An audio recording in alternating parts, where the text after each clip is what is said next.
आप देख रहे हैं अनहोनी। तो चलिए बढ़ते हैं आज की इस कहानी की ओर। ट्रेन से उतरने के तुरंत बाद ही मैंने सबसे पहले घड़ी में वक्त देखा। रात के 11:30 बज चुके थे। स्टेशन इतना सुनसान था कि मेरे कदमों की आहट तक को मैं साफ तौर पर सुन पा रहा था। खैर, मैं चलकर ट्रेन से थोड़ा दूर गया। पहले तो मैंने सोचा स्टेशन पर ही बैठकर कुछ देर सुस्ताने का, मगर फिर सोचा पहले अपनी मंजिल तक पहुंच जाऊं, फिर आराम से सो ही जाऊंगा। यही सोचकर मैं स्टेशन से बाहर निकलने लगा। स्टेशन से बाहर निकलकर सामने जो नज़ारा था, कहीं ना कहीं वो मेरे जहन में पहले से ही चल रहा था। एक खाली रास्ता और आसपास घना जंगल। उससे भी अजीब बात तो ये थी कि स्टेशन के बाहर कोई खुली दुकान तो दूर, बंद दुकान भी नजर नहीं आ रही थी, जबकि आम तौर पर ऐसा बहुत कम ही मिलता है। खैर, गांव का इलाका है, शायद इसलिए ऐसा होगा। यही सोचकर मैं उस खाली रास्ते पर आगे बढ़ने लगा। दरअसल इस गांव का नाम है मंगलपुर। यहाँ मेरे बाप दादाओं की काफ़ी ज़मीनें हैं और बहुत सारे बंगले भी हैं। मंगलपुर गांव में मेरा आज 10 सालों के बाद आना हो रहा है। दरअसल मैं शहर में रहता हूँ, साथ ही मेरा पूरा परिवार भी। मैं कभी कदार अपनी जायदाद वगैरह देखने के लिए यहाँ आ जाता हूँ, मगर पिछले 10 सालों से मेरा यहाँ पर आना ही नहीं हुआ था। बहुत बार मैंने यहाँ की सारी जायदाद बेचने की भी सोची, मगर ये गांव इतना पिछड़ा हुआ है कि यहाँ पर कोई ज़मीन खरीदना ही नहीं चाहता। रात हर पल और ज़्यादा गहराती जा रही थी। मैं चल तो रहा था, मगर कहीं ना कहीं मुझे ये शक भी था कि कहीं मैं गलत रास्ते पर तो नहीं चल रहा। ऊपर से रास्ते पर कोई नज़र भी नहीं आ रहा था। मैं एक अंदाज़ा लगाकर बस चले जा रहा था। रास्ते पर स्ट्रीट लाइट नहीं होगी, ये तो मैं पहले से ही जानता था। इसलिए मैं अपने साथ एक बैटरी टॉर्च लेकर निकला था। टॉर्च की लाइट के सहारे अभी मैं आगे बढ़ ही रहा था कि तभी रास्ते के एक किनारे पर मुझे कोई आदमी खड़ा नजर आया। हालांकि उस वक्त वहां पर उस आदमी को देखकर मुझे खुशी होनी चाहिए थी, मगर पता नहीं क्यों खुश ना होकर मैं हैरान हो गया। भला ये आदमी इतनी रात गए इस सुनसान रास्ते पर क्या कर रहा है। खैर, मैं चलकर उस आदमी के पास गया और बोला, भाई साहब, ये दीनानाथ चौधरी की हवेली कहाँ पड़ेगी, आपको पता है क्या? इस पर वो आदमी बोला, दीनानाथ चौधरी की हवेली? हाँ, वो तो मैं जानता हूँ, चलिए मेरे साथ। उस आदमी की बात पर मैं तुरंत राजी हो गया। 10 घंटों तक वो मुझे रास्ता बताए, इससे अच्छा यही होगा कि वो खुद मुझे वहां तक पहुंचा दे। जिसके बाद मैं उस आदमी के साथ साथ आगे बढ़ने लगा। मैं काफ़ी थका हुआ था। एक तो ट्रेन का इतना लंबा सफ़र, ऊपर से पता नहीं अब कितना चलना पड़ेगा। तभी चलते चलते उस आदमी ने कहा, गांव में पहली बार आ रहे हैं क्या? इस पर मैंने जवाब दिया, जी ऐसा ही कुछ समझ लीजिए, 10 सालों के बाद आ रहा हूँ। इस पर उस आदमी ने कहा, मेरा नाम रामू है और मैं यहीं पास ही में रहता हूँ। इतना कहकर वो आदमी इधर उधर की बातें करने लगा। वो आदमी बहुत ही बातूनी किस्म का था। मैं उसकी बातों का कोई जवाब नहीं दे रहा था, मगर तब भी वो बकबक किए जा रहा था। अंत में तंग आकर मैंने उस आदमी को बोल ही दिया, कितना बकबक करते हो यार, चुप हो जाओ। इस पर वो आदमी बोला, माफ़ करिएगा साहब, बात करने के लिए हमें कोई मिलता नहीं है ना, इसलिए। फिर मैंने कहा, और कितना दूर चलना पड़ेगा? तब से तो चल रहे हैं हम लोग। इस पर उस आदमी ने कहा, बस आ गए साहब, ज़्यादा दूर नहीं है अब। उस आदमी के इतना कहते ही मुझे सामने एक बड़ी सी हवेली नजर आने लगी। मैं समझ गया कि यही मेरी हवेली है। तभी उस आदमी ने कहा, आ गया साहब, यही है ना आपकी हवेली? मैंने अपना सिर हाँ में हिलाया और मुझसे हाँ का इशारा पाते ही वो आदमी वहां से कहीं चला गया। मगर वो जब जा रहा था तभी मुझे ऐसा लगा जैसे वो अंधेरे में कहीं गायब हो गया। खैर, ये मेरी आंखों का धोखा भी हो सकता है। यही सोचकर मैं घर के दरवाजे पर गया। दरवाजे पर एक बड़ा सा ताला लटक रहा था जो कि 10 सालों से जंग लगकर पूरी तरह से सड़ चुका था। खैर, मेरे पास उस ताले की चाबी नहीं थी, लिहाजा मैंने पास ही में पड़ा एक बड़ा सा पत्थर उठाया और उस ताले पर दे मारा। ताला एक बार में ही टूट गया। दरवाजा सरकाकर मैं घर के अंदर दाखिल हुआ। घर की हालत बहुत खराब थी। जगह जगह से दीवारों में दरारें पड़ चुकी थीं। मकड़ियों ने उस घर को अपना घर बना लिया था। धूल की एक मोटी परत किसी चादर की तरह पूरे घर में बिछी थी। 10 सालों में घर का ये हाल होना लाजमी ही था। मैंने सोचा पूरा घर कल साफ करूंगा, आज बस एक कमरा साफ करके सो जाता हूं। मैंने वही किया, एक कमरा साफ करके पलंग पर लेट गया। हालांकि आमतौर पर मुझे ऐसी जगहों पर नींद बहुत कम ही आती है, पर क्योंकि मुझ पर सफ़र का थकान हावी था इसलिए मैं कब सो गया पता ही नहीं चला। पता नहीं कितनी देर बाद, मगर जब मेरी आंख खुली तो मुझे बहुत तेज प्यास लगी थी। कुछ देर मैंने प्यास को बर्दाश्त किया, मगर जब नहीं हुआ तो मुझे उठना ही पड़ा। जहां तक मुझे याद था, घर के पीछे की तरफ एक बड़ा सा कुआं था। पता नहीं अब होगा या नहीं। इतना सोचकर मैं पलंग पर से नीचे उतरा और टॉर्च लेकर अपने कमरे से बाहर निकलने लगा। घर में इतना अंधेरा फैला हुआ था कि टॉर्च के अलावा कोई चारा ही नहीं था। कमरे से बाहर निकलकर मैं घर के मेन हॉल में पहुंचा और वहां से घर के पीछे जाने का दरवाज़ा खोजने लगा। सब कुछ धूल में इस कदर सना हुआ था कि किधर दरवाज़ा है और किधर दीवार पता ही नहीं चल रहा था। जैसे तैसे आधी नींद में ही मैंने दरवाज़ा ढूंढा और दरवाजे से घर के पीछे पहुंचा। घर के पीछे बगान में पहुंचकर मैं टॉर्च घुमाकर कुआं ढूंढने लगा। थोड़ी ही देर में मुझे कुआं दिखा, जिसके पास ही में रस्सी बांधकर एक बाल्टी रखी हुई थी। मैं उस कुएं के पास गया और बाल्टी को कुएं में डाला। थोड़ी देर रस्सी पकड़कर रखने के बाद मुझे जब ये एहसास हुआ कि बाल्टी भर चुकी है तो मैं रस्सी पकड़कर बाल्टी खींचने लगा। मगर ये क्या, मैं रस्सी से बाल्टी खींच ही नहीं पा रहा। पर ऐसा कैसे हो सकता है? मैं इतना कमज़ोर तो नहीं हो सकता कि एक बाल्टी ना खींच पाऊं। ऐसा लग रहा था जैसे किसी ने मेरी बाल्टी को कुएं के नीचे से पकड़कर रखा हो। मुझे लगने लगा था कि ज़रूर दाल में कुछ काला है। लिहाजा मैंने अपना टॉर्च निकाला और टॉर्च को कुएं के अंदर घुमाया तो कुएं के नीचे का नज़ारा देखकर मेरे होश उड़ गए।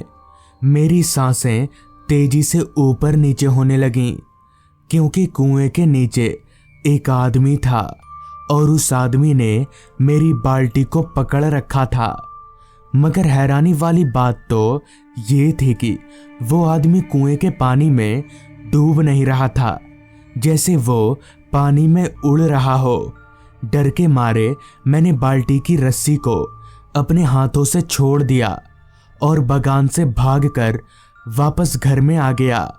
मुझे अभी भी समझ में नहीं आ रहा था कि आखिर ये सब हो क्या रहा है। मैं भागकर वापस अपने कमरे में गया और कमरे में जाकर पलंग पर लेटने जा ही रहा था कि तभी मेरी नज़र पलंग पर गई, जहां वही आदमी लेटा हुआ था जिसे मैंने कुएं में देखा था। मेरे डर की कोई सीमा ना रही, लेकिन आखिर ये हो कैसे सकता है? अभी तो ये आदमी कुएं में था, फिर इतनी जल्दी कुएं से निकलकर पलंग पर कैसे आ गया? अब ये तो पक्का था कि ये आदमी भूत है, इसलिए मैं तुरंत उस घर से बाहर निकलकर भागने लगा। भागते भागते मैं बार बार पीछे भी देख रहा था कि कहीं वो आदमी मेरे पीछे तो नहीं आ रहा, मगर ऐसा नहीं था, वो आदमी मेरे पीछे नहीं आ रहा था। भागते भागते मैं सीधे गांव में जाकर ही रुका। वो पूरी रात मैंने गांव में ही गुजार दी। बाद में जब मैंने इस बात का जिक्र एक साधु महाराज से किया तो उन्होंने बताया कि बहुत सालों से अगर कोई घर खाली पड़ा हो, यानी उसमें इंसान का वास ना हो, तो उसमें आत्माओं का वास हो जाता है। उस दिन मैंने अपने घर में पूजा करवाई और अब मैंने गांव के ही एक आदमी को उस घर में रहने के लिए रख लिया है। तो दोस्तों, ये थी आज की कहानी। अगर आपको ये कहानी पसंद आई हो तो चैनल को ज़रूर सब्सक्राइब कर लें। तो मैं आपका दोस्त आर्यन जल्द ही मिलूंगा आपसे ऐसी ही एक कहानी के साथ। आज से 22 साल पहले मेरे साथ घटी एक ऐसी घटना जिसे याद करके आज भी मेरी रूह कांपने लगती थी। दरअसल हुआ कुछ यूं था कि उस समय हमारे गांव में सभी चीज़ों की सुविधा भले ही काफ़ी कम हो, मगर सुकून भर भर कर था। आज के मुकाबले उस समय सभी लोगों के पास वक्त ही वक्त होता था। गांव के सभी लोग घुल मिलकर मेल मिलाव से रहते थे। हमारे गांव में उस समय बिजली नहीं थी, तो रात के वक्त लोग लालटेन और टॉर्च का सहारा लिया करते थे। ये घटना भी उसी समय की है जब मैं गांव में रहा करता था। हुआ कुछ यूं था कि एक शाम मैं अपने घर पर बैठा ही था कि तभी मेरा एक दोस्त गोलू चलकर मेरे पास आया और मुझसे बोला, अजय, आज बगल के गांव में फंक्शन है, तो देख कर आते हैं। उस समय हमारे गांव में ना तो किसी के पास फ़ोन हुआ करता था और ना ही किसी के घर में टीवी, तो उस समय मनोरंजन का एकमात्र जरिया गांव में होने वाले छोटे मोटे प्रोग्राम ही थे।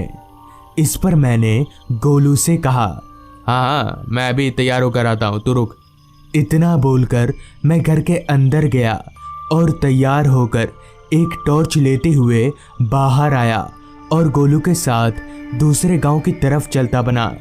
जब हम घर से निकले थे तो वक्त हो रहा था शाम के 5:30 बजे का। ठंड का मौसम होने के कारण शाम के 5:30 बजे ही धीरे धीरे अंधेरे ने अपना डेरा जमाना शुरू कर दिया था। हमारे गांव से बगल का गांव करीब 10 किलोमीटर दूर था, तो अक्सर वहां जाने के लिए हमें रिक्शा का सहारा लेना पड़ता था। तो हम चलकर गांव के रिक्शा स्टैंड पर पहुंचे और करीब 1 से सवा घंटा रिक्शा में गुजारने के बाद बगल के गांव पहुंचे और वहां लगे फंक्शन का लुत्फ उठाने लगे। हम जब इस गांव में पहुंचे थे तो वक्त हो रहा था रात के 7 बजे का। लगभग 3 घंटा फंक्शन देखने के बाद, यानी ठीक रात के 10 बजे, गोलू ने कहा, भाई अब घर चलते हैं, काफ़ी वक्त हो गया है। मगर मुझे अभी भी घर जाने का मन नहीं था, तो मैंने गोलू को कुछ देर और रुकने को कहा। फिर 10:30 बजे हम वहाँ से घर के लिए निकले, तो अब रात काफ़ी हो गई थी, जिस कारण पूरा रास्ता सुनसान और अंधेरे में डूब गया था। दूर दूर तक हमारे अलावा हमें कोई भी दिख नहीं रहा था। तो हम फटाफट घर जाने के लिए रिक्शा ढूंढने लगे, मगर काफ़ी रात हो जाने के कारण हमें एक भी रिक्शा नहीं दिखा। तो हम काफ़ी परेशान हो गए, जिस पर गोलू गुस्सा करते हुए मुझसे बोला, मैंने कहा था कि जल्दी निकल चलते हैं, मगर तू भी ना, हद है यार। मैं गोलू को कुछ बोल भी नहीं सकता था। आखिरकार गलती तो मेरी ही थी। फिर भी मैंने गोलू से कहा, भाई अब क्या कर सकते हैं, मुझे नहीं मालूम था कि कोई रिक्शा नहीं मिलेगी, वरना मैं जल्दी निकल जाता। और हाँ, यहाँ से हमारे गांव जल्दी पहुँचने का एक रास्ता है जो रेल लाइन के साइड से होकर जाता है, तो हम उधर से ही चलते हैं। तो गोलू भी मेरी ये बात मान गया। और मानता भी क्यों ना, हमारे पास दूसरा रास्ता भी तो नहीं था। पूरी बात तय हो जाने के बाद हमने कुछ आगे से बाएं वाला रास्ता ले लिया, जो जंगल और रेल लाइन होते हुए सीधे हमारे गांव तक जाता था। बाएं मुड़ते ही हमारे सामने जंगलों से घिरा एक लंबा रास्ता था, जिसके किनारे में एक रेल लाइन भी था। हम उस रास्ते को पकड़कर जल्दी जल्दी आगे बढ़ने लगे। वो रास्ता पहले वाले रास्ते से भी ज्यादा वीरान था।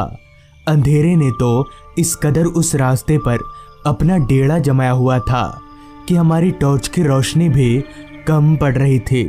रास्ते के किनारे लंबे लंबे पेड़ों के कारण चांद की हल्की रोशनी भी इस रास्ते पर नहीं पहुंच पा रही थी। अब आ रही थी तो रात कीड़ों की आवाज़ें, वो भी काफ़ी हल्की हल्की। अभी हम उस रास्ते पर कुछ आगे बढ़े ही थे कि तभी हमें कुछ आगे रेल लाइन पर कुछ चमकता हुआ दिखा। तो मैंने जब उस चमकती हुई चीज को ध्यान से देखा तो मुझे लगा कि कोई आदमी रेल लाइन पर बैठकर बीड़ी पी रहा है।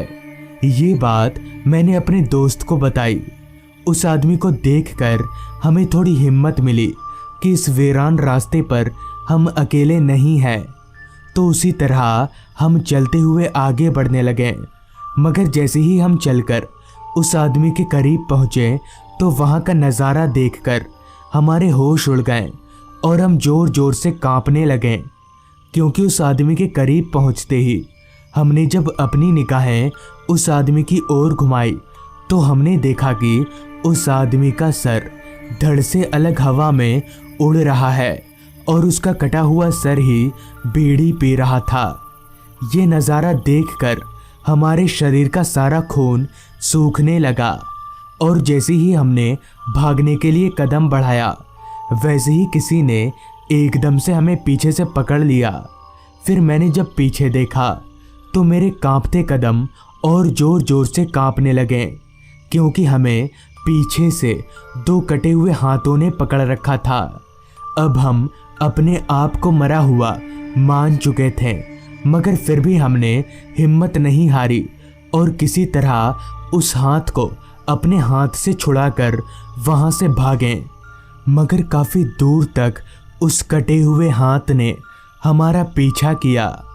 फिर उस रास्ते से निकलकर अलग रास्ते पर आते ही वो दोनों कटे हुए हाथ हवा में धुआं हो गए। तभी हमें कुछ आगे एक बुजुर्ग रिक्शा वाला दिखा। हम इतने डर चुके थे कि हमारी हिम्मत नहीं हो रही थी कि हम पैदल जा सकें, जिस कारण हमने उस रिक्शा वाले का सहारा लेना ही पड़ा। हमारे रिक्शा में बैठते ही उस रिक्शा वाले ने रिक्शा चलाना शुरू कर दिया।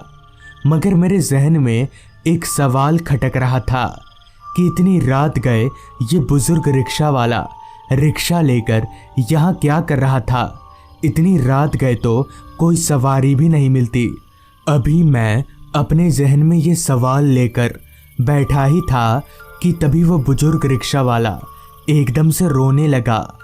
उसे इस तरह से रोता हुआ देख हम दोनों दोस्त हैरान हो गए कि भला ये आदमी रो क्यों रहा है। इस पर मैंने उस आदमी से कहा, चाचा क्या बात है, आप रो क्यों रहे हैं?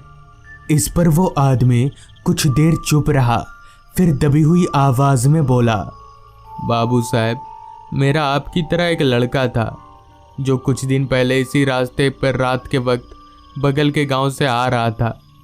तभी उसी समय उसे अकेला पाकर जंगली जानवरों ने उस पर हमला कर दिया और उसने अपनी जान बचाने के लिए रेल पटरी पर कूदकर भागने लगा। और उसी समय पीछे से एक ट्रेन आ गई और उसी वक्त मेरे बेटे का ट्रेन से कटकर देहांत हो गया। इस दुनिया में मेरा बेटे के अलावा और कोई नहीं था, तो मैं इस सदमे को ज़्यादा दिन तक बर्दाश्त नहीं कर पाया और एक दिन बेटे की याद में तड़प तड़प कर मेरी भी मौत हो गई। उस बुजुर्ग रिक्शा वाले की ये बात मुझे कुछ हजम नहीं हुई, मगर फिर जब मैंने अपनी निगाहें उस रिक्शा वाले के पैरों की ओर घुमाई तो सारा सच मेरी आंखों के सामने नाचने लगा, क्योंकि उस बुजुर्ग आदमी के पैर इंसानों से अलग उल्टे थे। ये देखकर वापस से हम दोनों दोस्त कांपने लगे कि तभी उस भूतिया रिक्शा वाले ने कहा, बाबू साहब, आपका गांव आ गया।